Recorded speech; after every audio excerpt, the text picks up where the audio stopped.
Well, we're just now about a week out from the August 7th Missouri primary, one of the biggest races, the St. Louis County Executive Democratic Primary. And if you're still undecided, we're here to help. 5 on your side's Chris Davis traveled across the county to get answers to questions that you, the voters, care about.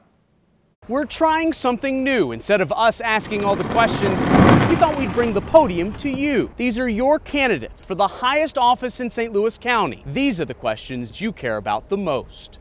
It's a question we heard in both Chesterfield. So my question is, what's going on with the city-county merger? And over in Kirkwood, too. What is your opinion on the merger between the city and the county? Give us some of your pros and cons as you see it. Businessman Mark Montavani. Well, first of all, I'm opposed to a city-county merger. I don't think that's really the right way to think about this. At the same time, we have to recognize that we are competing against other regions across the country for economic opportunities. Montavani believes the way to capitalize on these opportunities is to bring St. Louis City into the fold, just not a full merger. Personally, I'm in favor of the city of St. Louis becoming another municipality in St. Louis County. That doesn't require the assumption of any debt. It just allows the city of St. Louis to have representation on the county council. Incumbent Steve Stinger wants to see the results of the Better Together feasibility study on the merger before passing judgment. That study is looking to determine a way forward.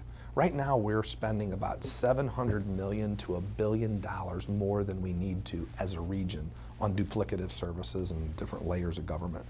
And I think what we're going to see come out of that study is sort of a menu of options. Stinger says that may only include merging a few services that the city and county share to something much more involved. What do we want this collaboration to look like?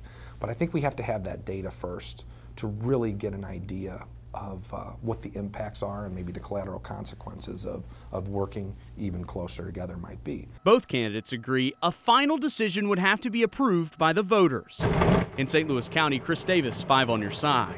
And we will be addressing several other issues that you've told us are important to you leading up to the primary. We want to know what you think. You can weigh in on social media using the hashtag #MeetUsAtThePodium.